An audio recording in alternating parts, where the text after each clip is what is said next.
From the newest developments in realty and construction to the hottest trends in design lifestyle. We bring you the top thought leaders, most trusted brands, and the most exciting projects in the industry. To guide you in acquiring, building, and living in your home wherever it may be. I'm Jules Cruz. I'm John Aguilar. And I'm Isa Litton. Come home to Realty TV Podcast. Welcome to Realty TV Podcast. I'm Jules Cruz. Real estate investments are definitely exciting, but it takes a certain finesse to get it right and make the most out of it. Realty TV Podcast is here to guide you through, bringing you the hottest real estate trends, newest developments, and most trusted thought leaders to pave your path to real estate success.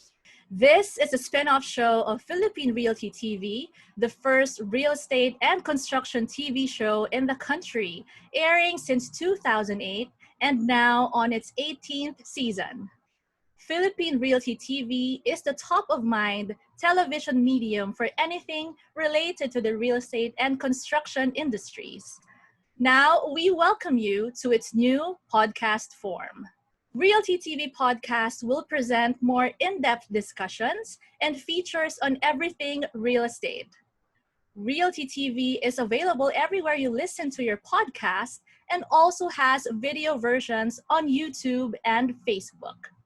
Greetings to our listeners from the Philippines, Asia, and beyond. Our guest today is interior designer Karen Calalec. She is a member of the Philippine Institute of Interior Designers and the director and co-founder of Paperspace and Paperwork Philippines.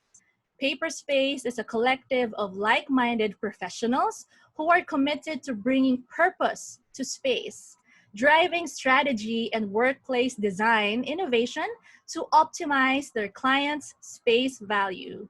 It is my honor to welcome to Realty TV Podcast, Miss Karen Calalec. Hi, Karen. Hi. Good Are you at morning. home? Are you at home also? Yes, I am. I'm also working from home. So thank you for being here in Realty TV Podcast. And I'm sure our audience is excited to learn more about workplace adaptation. Most of us are working from home. And of course, I also want to know how interior design will pave the way, given this pandemic. So first and foremost, how is the pandemic treating you so far? Thank you for asking. I think we are all on the same boat. Very, very rocky at that. And but we're okay. I think that's one of the things that we're going to talk about. Yes. We, how we have pivoted during the pandemic, and I think how we can also help others. Yeah, so tell us Hope. your story about Paperspace. How did you start? I heard you're from Singapore originally. Yes. So actually, I've practiced most of my professional life there. So I've been there 18 years actually. So I went there right after passing my interior design board exam here, and was hired directly. So like immediately right after I went. And from there, I've practiced interior design and project management, and just continued on with my career.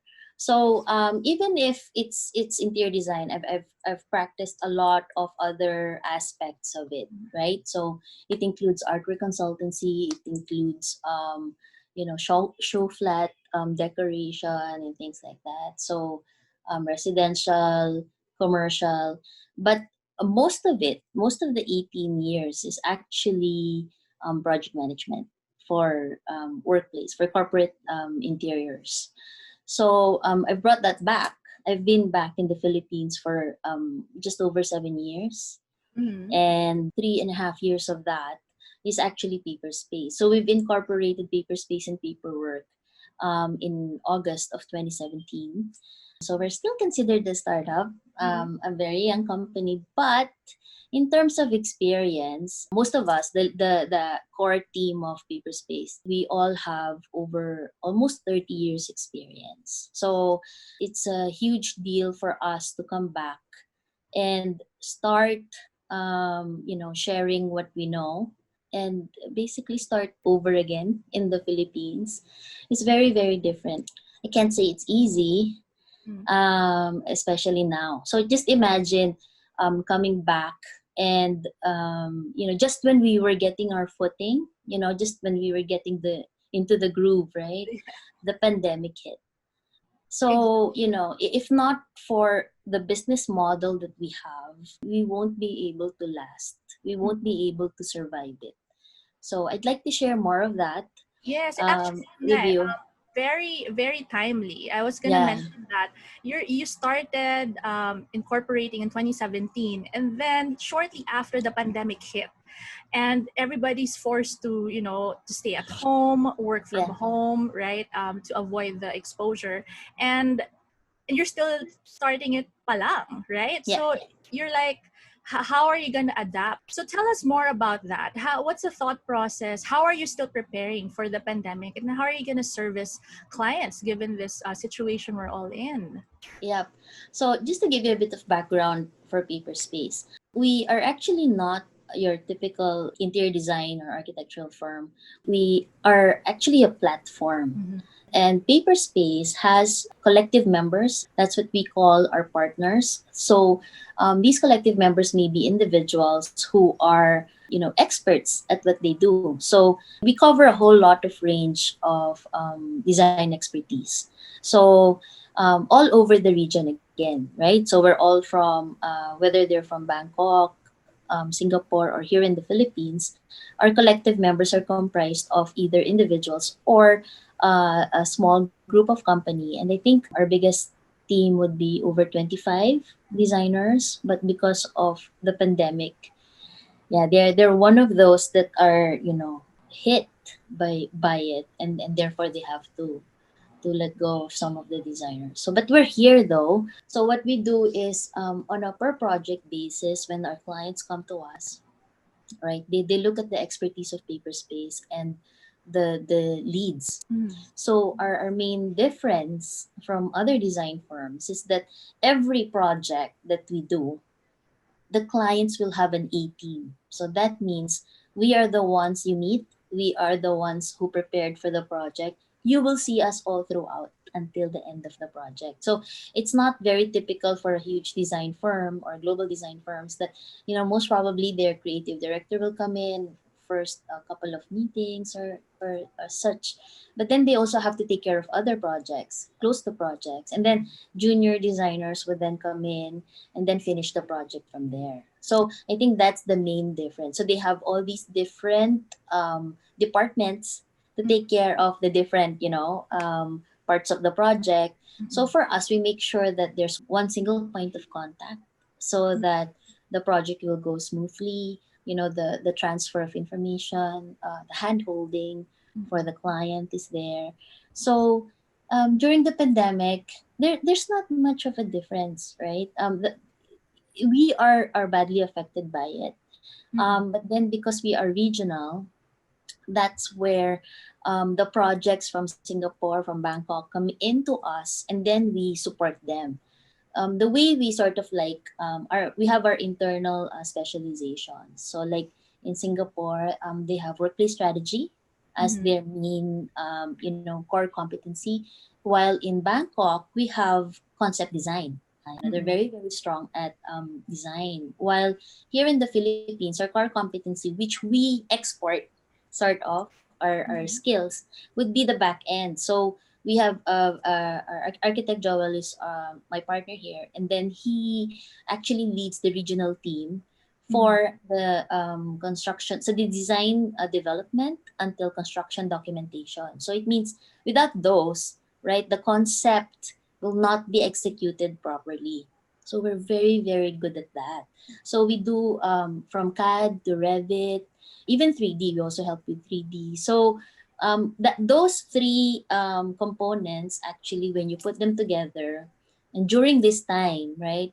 So most of the projects that actually helped us are all regional projects. Here in the Philippines, as you know, because of our situation, it's a total lockdown, total halt of businesses nationwide. except for some, the food and the medicine, right, is very different. But the normal, like, corporate clients that we have, every all the projects have halted Mm-mm. and or put on hold, or one way or another stopped. That's how we survived, right, with our regional projects, and we just continue working. And the best thing about it is that we made use of our time Mm-hmm. to do our own research regionally. So that's where workplace adaptation came about. There. Just when the pandemic hit, we have started this research. Let's talk about that, Miss Karen. There's a lot of talk now about, trying to balance work from home. Earlier this year, it was all about, okay, everyone's working from home, avoid the exposure, try to balance, But now, I have been reading a lot online, and they're talking about, that work from home may not be the complete solution, because our productivity will also suffer, especially for working parents. I mean, you've Yes. seen parents trying to balance their time, homeschooling at the same time, because there's no barrier anymore. You live with your work at home. Yeah. So, given your research now and workplace adaptation, tell us more about the strategy and solutions that you're coming up with in order to offer to your clients who are trying to prepare for the new normal setup of the workplace here in the Philippines. We actually did a regional study with actual clients. So, like, here in the Philippines, we have worked with Kantar. So they have over 500 employees, right? So we have used different companies from different countries, from the four countries, and put the results of that study together. So we have had common characteristics of that came out of it. So we've had leadership interviews of the CEOs, from the CEOs, management committees and stuff, and then we've had focus groups from within the company, and we've also had different forms of the way we get information from them, right? So, different countries did their own way of communicating to the clients of if work from home works for them or not. So eventually, we've had all these results gathered, and then we've come up with something. So you can imagine that when we started, like you, for example, you've mentioned, you're from the corporate world, from 100% working from the office and then 100% working from home. It's a shock to the system. So a lot of people, there are good and bad things. You discover a whole lot of good things about it, and a lot of companies, like the company that we have included in our study, realized that they have been trying to do this digital transformation within their group, and they find it difficult. There's a lot of resistance. There's a True. lot of, right, there's a lot of, even if all of us are so active in Facebook and in social media, but when it comes to work, you sort of like, no, I just want to Yeah, stay, you know exactly. Yeah. right? And even when you try to communicate through emails, it's very monotonous. There's a lot of miscommunications Yes. happening. It's still different to work face to face. Yes. The social interaction, the what they call the water cooler effect. Yes. Yeah. Yes. So that's us. I think it's quite simply us being a very social group, right? For some people, it's all right, but for us, we missed that interaction. So what we found out is that you're right. There are a lot of people who are so affected by it. There are a lot of people who have done well with it. A lot of millennials have done well. So they would rather work longer hours, but they choose which hour to work with. While the older ones prefer to have a very structured, normal breakfast, lunch, dinner kind of timing, right? So now you have that freedom, right? So what we're trying to say with workplace adaptation is that there's a need for the company itself to to know whether they are ready, right? Because when you say workplace adaptation, it just doesn't mean the physical space. You remove one person from the office, you put the person at home, it works? It doesn't. So you actually have a few pillars that goes with it. So one would be leadership, right? So in terms of leadership, do you have that support from your manager? It means are you given that trust to finish that kind of work? While in the office, they're constantly on you, right? They're constantly, have you done that? Yeah. Have you, it's immediate, right? Immediate reaction, immediate response. But working from home, it's not that way. They can work at night, finish it the next night. It's different. The workflow is different. The energy is different. So that's one, the leadership and management support. And then the next one is the employee themselves. Are they okay? Is their setup okay at home? Or is it quiet? Is it, are they distracted? You're going to be very, very surprised that a lot of people get depressed Yes, if I've they met don't that. Yeah. have if Yeah. they don't have interaction, right? True. True. And I've experienced that personally. I know a lot of people personally who got depressed because of that. And I really, you have to go out of your way to go to them, try to take them out, even if it's in the middle of the pandemic. Yeah. Your mental health is so important. Get them out and have a quick coffee or quick talk, and then get them back in. So, Mhm. those types of things, for the employee, they have a lot of reasons how they cannot perform well. What Mhm. happened to most of us is, we've experienced digital burnout, True. right? I relate. Wherein you start work, you're expected to attend Zoom meetings from 8:30 in the morning until 7:30 at night, or Yes. conference calls if you have calls from the US and stuff until the next morning. It doesn't make sense. You're actually working more, Yes. right, than when you were in the office, because you're expected, oh no, it's okay, you can sleep what time, in the middle of the day. But it's actually not fair. You can imagine, you have two things now. You have the leadership and management support, and now you have your employee, Mhm. sort of like background, right? Mhm. Whether or not they can cope with their existing setup at home. So Mhm. the last one would be technology, right? It would be the tools. It will be the things that will support you to become productive. So Yes. yes, a lot of us with the amazing internet that we have, right? True. So it's So far amazing. from Singapore, Miss Karen. When I got What? here, it's almost non-existent to me. It's really, from very, very fast internet to like next to none. Literally next to none. You have to, in one place actually. When I first arrived in one subdivision where I stayed, it's like, you have to figure out, what is best suited. Is it Globe? Is it Smart? Is it Converge? Is it, StarHub? You don't know which one will work, but you have to apply for them all, and then see which ones would work for that exact house number, exact street.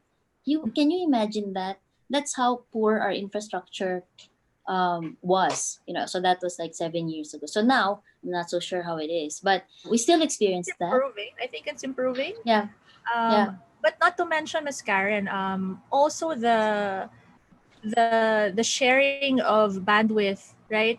If you're working alone from home, that's yeah, fine. But if yeah, all your kids are also, homeschooling, you're all using the same internet. exactly. It's something's gotta give. We're Yeah. not experiencing it all at the same time. I think we have different situations, and you're right.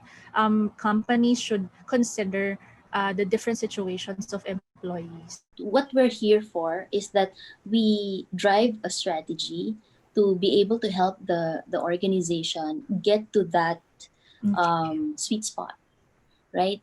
Of what is best suited for them, as a group, to actually help, in making sure that, what do they need for the office. And so another thing that has come out from it is that, we realized that the office will not be away, will not be gone totally, but the use of it might be different. So maybe people will go back to the office to talk in front of the water cooler, Yes. right? To accidentally bump into each other, to collaborate, to things, to train, that kind of thing, to do face-to-face meetings. It's like there are certainly other important things then that we know we could use the office for while your concentrated work, or maybe the things that you can do on your own, then you can do that from home.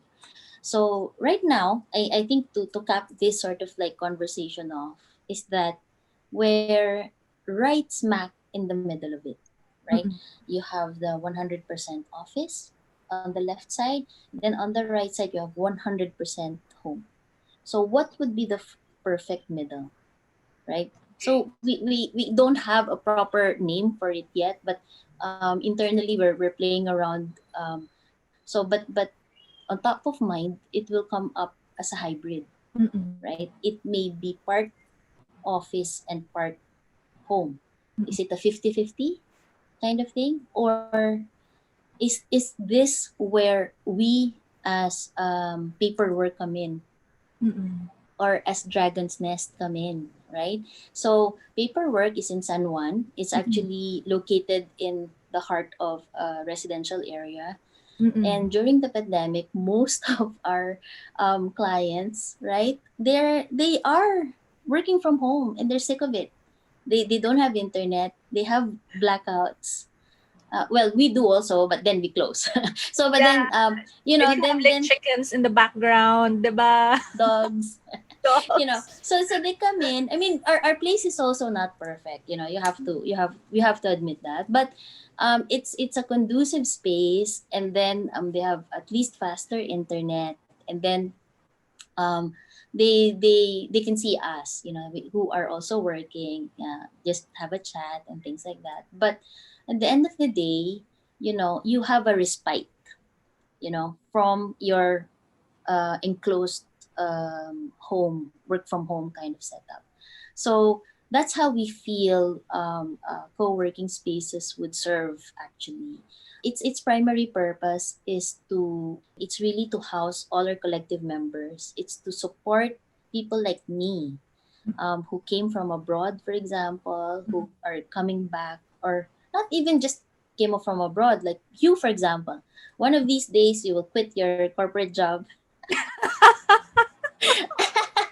become a consultant, or become an entrepreneur, Yeah. right? And therefore, we are here. Places like Dragon's Nest, places like Paperwork, and our affiliates, we are here to support you. So it means whether you want to start a business, so it's starting from your business registration, trademarking, if you need a lawyer, accountant, everything, it's basically the setting up of a professional practice. It's just good to know that there are people who are genuinely there to help you, Yeah. right? While and Dragon's Nest is a very big deal for me because John is there as a mentor, Mm-mm. and it's a huge plus. Just I was just wishing that when I arrived, I went there. There's such Oh. a thing as Dragon's Nest, and then I would go there and I would like just bloom, that kind of thing. So, but now it's not too late. We are partnering up, and this is my invitation to a lot of people out there, that whether they're entrepreneurs or designpreneurs, right? They can come to us, Paperwork or Dragon's Nest. We will be there to help them. Mm-mm. It's actually welcoming them and helping them to start. It's so timely because let's be honest, because of this pandemic there were a lot of layoffs also from the corporate world, and I'm sure those employees are already starting on their own, Yes. right? And Yes. it could be someone who formerly was an accountant, for example, got unfortunately laid off and is now using the separation Yes. pay to Yes. come up with a business, and yun pala she wants to be a designpreneur, Yeah. Yeah. right? So it's very timely because you're actually giving a platform, Miss Karen, for people who want to start again, want to Yes. start fresh, a Yes. platform that will help them thrive, give them a Yes. second chance, no, here in 2020. Correct. And when we mean help, right, it's not just a sales talk or a sales Mm-mm. pitch just for them to come over. It's not like that. Actually, we are prepared to mentor, Oh, nice. and we are even sharing our library, our materials library for designers or even those who are taking their board exams, right? So that's one of those things that we would like to locate at Dragon's Nest when paperwork is there also, Mm-mm. so that we can continue inviting these young designers or even those who want to strike out on their own, and then doing their own projects. We can support them in any way we can, Mm-mm. and even sharing our suppliers, even sharing our, once they're part of us, we can also share our contacts with them and help them get the best prices for the things that they need for their projects. So it really goes through and through. We're not just saying it as, just come and join us so that you can rent the space. It's not just like that. Yeah. So it's So like paperwork with your partnership with Dragon's Nest. That's your first in the Philippines, right? That's your kumbaga, like maiden project. So just to summarize, it's Paperspace, your experience in Paperspace in Singapore, and how many years of expertise you brought it back here in the Philippines with paperwork. Now you've partnered with Dragon's Nest. So it's like Dragon's Nest is the proof is in the pudding, so to yes. speak, right? So Yeah. if they wanna, can you tell them again about the location of Dragon's Nest and how they can uh, go to that special space that you created. Yeah. So actually, Dragon's Nest has been built since end of 2019, November. But then the pandemic hit. Mm. So it wasn't really launched formally yet Oh, because of this. So we are actually refreshing the space up, and paperwork is stepping in to help with different scopes, from branding to social media management to project management to the launch. So I'm sure you guys will be there, and we will be there to sort of like kick off the project. And we are so excited because we have our existing partners that will be joining us to support us. And, we want to make it a big thing. And we're planning this first quarter of 2021. So mm-mm. again, this is one of those things that comes up within the pandemic, right? There's something good in anything. Yeah. So, so we're planning that to be launched in a big way, because I think both John and I and Monica are all thinking of how we can help, how Mm-mm. we can extend genuine help to entrepreneurs. And for them, it's even a higher level because they are angel investors, they're venture capital companies. So it's a higher level. They're actually into investments. So, I think between our teams, plus the future entrepreneurs who will be occupying Dragon's Nest, you can imagine the endless possibilities and networking, mentorship, and also it will be a possible backdrop for the final pitch, when they have the mentoring stage and stuff. So and then other activities. So we're very excited, right? And I think it's not only that, but a genuine point here would be paperwork is very, very eager to help Dragon's Nest in terms of management, in terms of their co-working space management. And we're giving them the tools that we have learned from when we started, so that those precious 3 years of suffering, they won't have to like go through, Okay. right? So it's an amazing kind of collaboration that, how we can maximize our strengths Mm-mm. and therefore make the most out of it. I think the more successful we are, the more means we have to help others. Correct. And that's our main driver. Great, great. I want to talk about this ideology that you have. I've read. It's very interesting on office. Tell us more about this ideology, Miss Karen, and how would big organizations that that are set in their ways, how are they going to adapt to this ideology that you mentioned?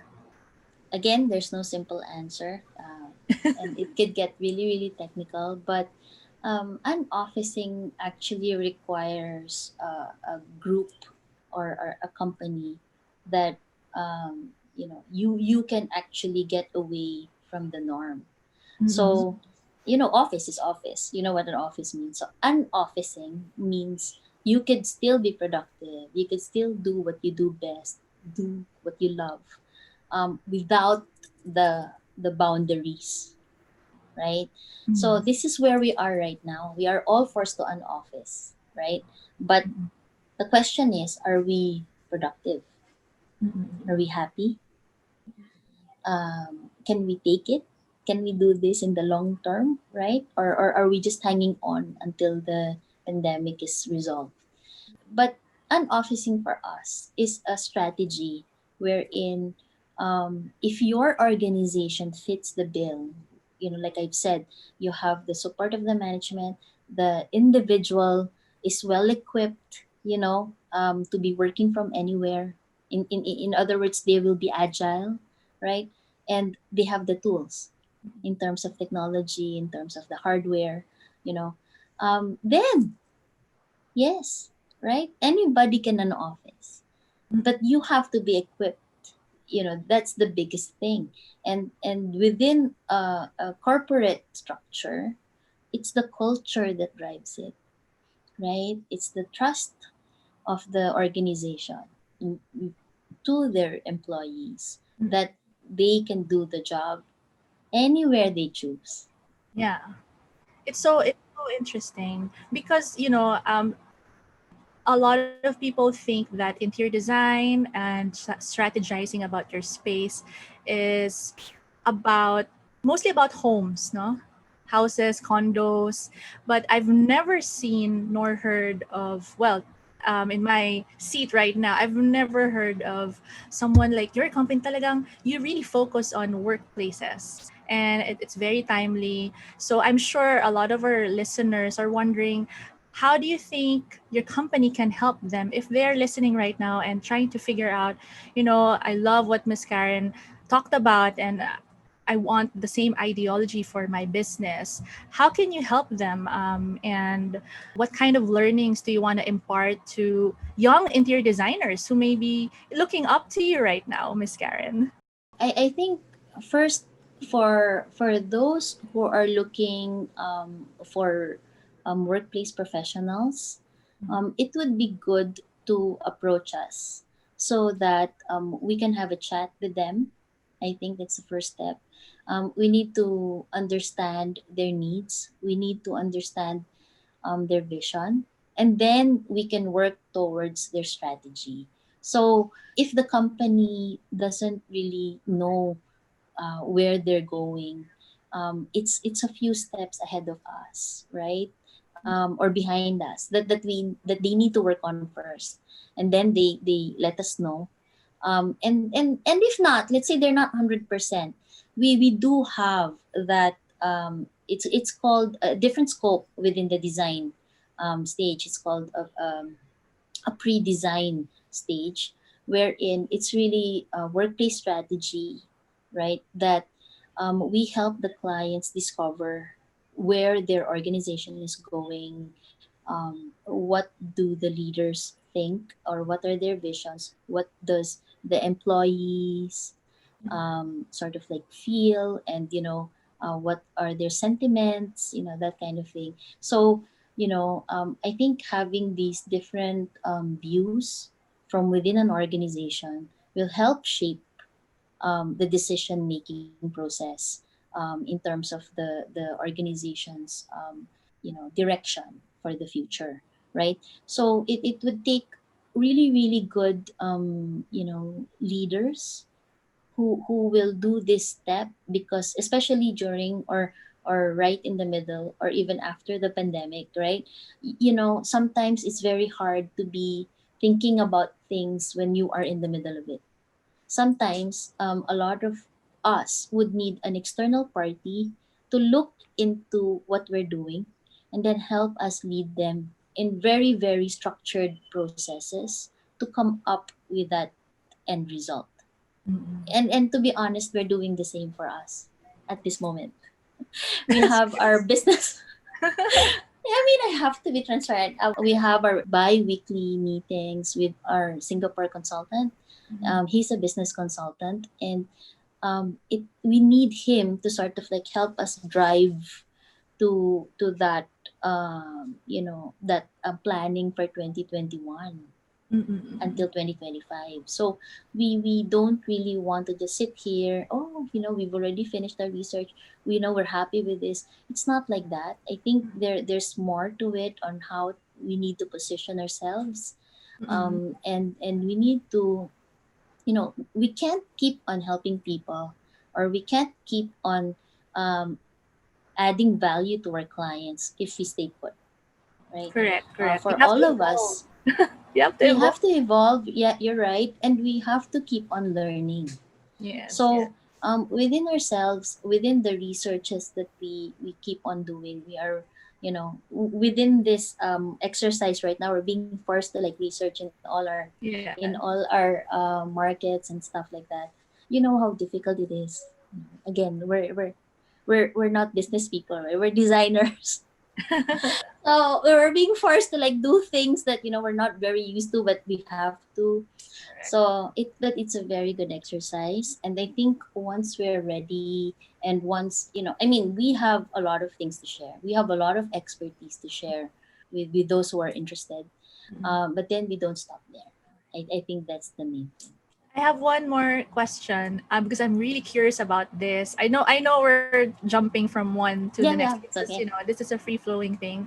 Um, I'm very curious because a lot of companies have different generations within them, right? C-suite professionals are from the baby boomer, Gen X generations, and now I'm millennials are in the workplace. Majority, I think, of the young professionals are millennials, and the Gen Z are coming in. So, what's your advice to listeners who own businesses, who come from a different generation? How do you think they should be able to retain and attract their young talents, their millennials and Gen Z, given the pandemic? This is so interesting for me.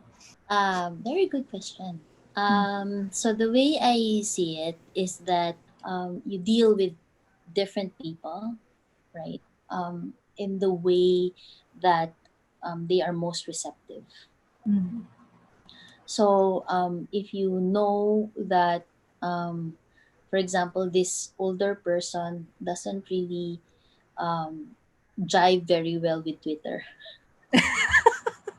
at the Or most they Zoom. would do is text, right? Yes, yes. Or Viber at the most, right? Mm. Then you deal with them that way. You sort of like can't force people. Again, this is one of the results that we've had, with our research, that there are so many generations that organizations shouldn't look at their employees only on regarding their age, right? But Yes. on what they can do, on Yeah. what they can offer the company. So even if an older person is not so techy, but then they offer that mentorship level, right? On how to deal. It's their, the factor that you have the skills that's been developed through the years in how to deal with clients, as well as your coworkers. It's very different than from a very young person, who just graduated, who may be very, very good at social media, but then no personal skills, right? Yeah. So Mm. you deal with them differently. Mm. And then when you do um, learn how to deal with them, then they will flourish, right? Mm. If you keep on putting people in one box, and people are so different, then you will find a team who is very unhappy, Mhm. right? You will find that they don't really collaborate very well because of how they're forced to think. Mhm. So in my case, it's the same thing. I Mhm. have Arlene who's like 50 over. Then I have Renz who's like 24 and Noah who's 24. So, the way we treat them is very, very different. And but I think the common thing about this is the transparency. So Mhm. if you speak to them with all sincerity, and you're transparent in everything, in your plans for the company, in your this is our dream, right? So do you share it?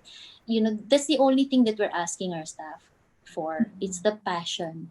So anything that you're doing, whether it's even accounting, or you're just doing the books, or doing the booking, to what the creatives are doing, Noah and Renz.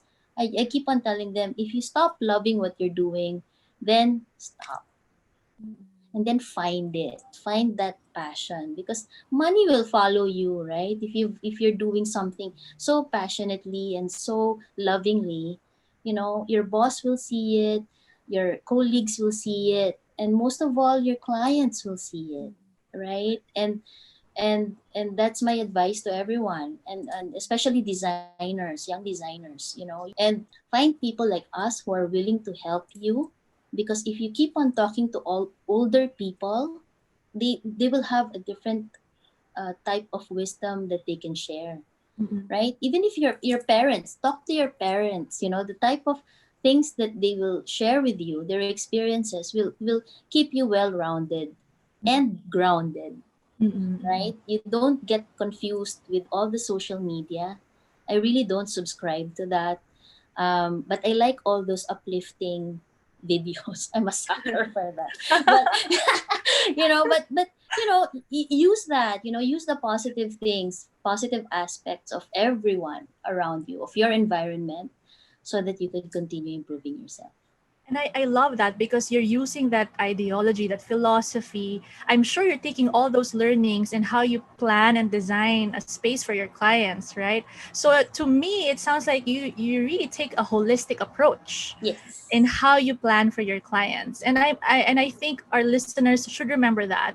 If you want a design firm that thinks about the holistic approach in planning for your workspace given the pandemic, the new normal, you should consider Paperspace and Paperwork. That's So from you. That's not from me. yes, of course. No, no, sincerely, I'm so blown away. I haven't seen it the same way. I'm coming up out of this conversation, having a different mindset, a realization that opened my eyes. So thank you so much for that, Miss Karen.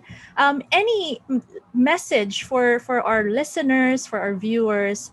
How do they get in touch with your company? Any new projects that you want to announce? Thank you. First of all, thank you very much for all the positive things. Thank you Of so course. much. I'm so grateful. But I think they go to our website. I think is the best. We haven't touched anything about our projects.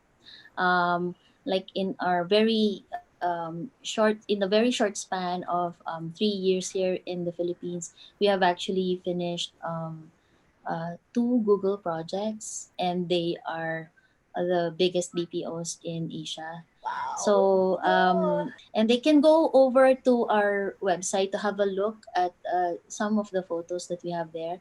We have a whole lot of projects across regions. We also have done Facebook's HQ here in Manila. Wow.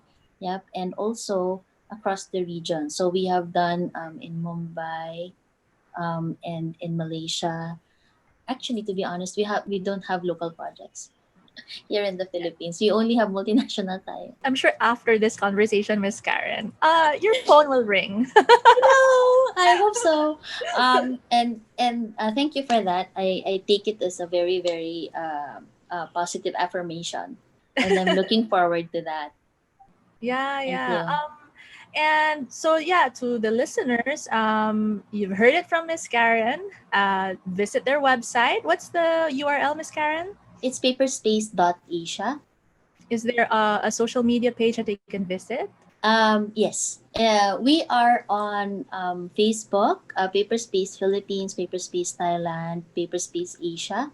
We are also on LinkedIn, Paperspace Asia, and Instagram. We have Paperspace Philippines. So I think on all those channels, whichever they're most comfortable with, they can have a look, and they can find a whole lot of interesting topics. Mhm.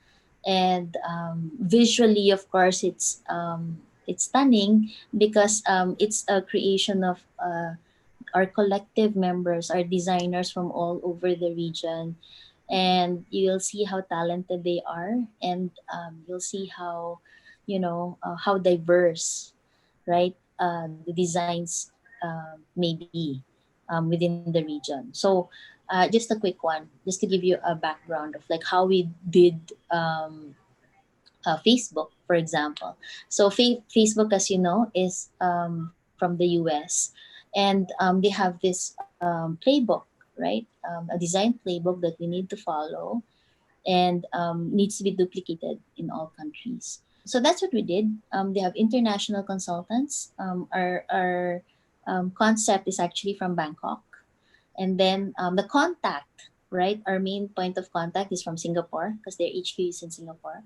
A regional HQ is in Singapore. While here in the Philippines, Joel and I did the design development all throughout until the construction stage, right, until it's completed. So that synergy of collaboration within the region, is smooth, right, and the clients won't feel that there are bumps or lost information along the way. So that's an example of how we can do multiple projects in multiple countries, right, even if they're all running at the same time. So it's an amazing way of extending our expertise cross country. So that's it, Miss Karen. Thank you so much for being here. Any last message to our listeners? Oh, thank you so much, Jules. I really enjoyed our time, our and our chat, and I hope I was able to clearly communicate what we could do, and hopefully we hear from you, especially when we do launch Dragon's Nest. They're actually located in Calle Industria in Quezon City. It's very near Eastwood, and we are so excited with this project together with Paperwork and Paperspace. So you'll hear more from us definitely, because we would like to share more about this project that's coming up. Thank you so much again.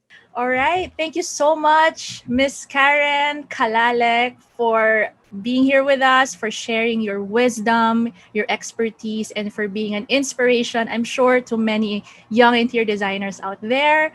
Thank you for sharing your story. And to our listeners, thank you for listening in. And this is Jules Cruz once again of Realty TV Podcast. I'll see you next time. Bye.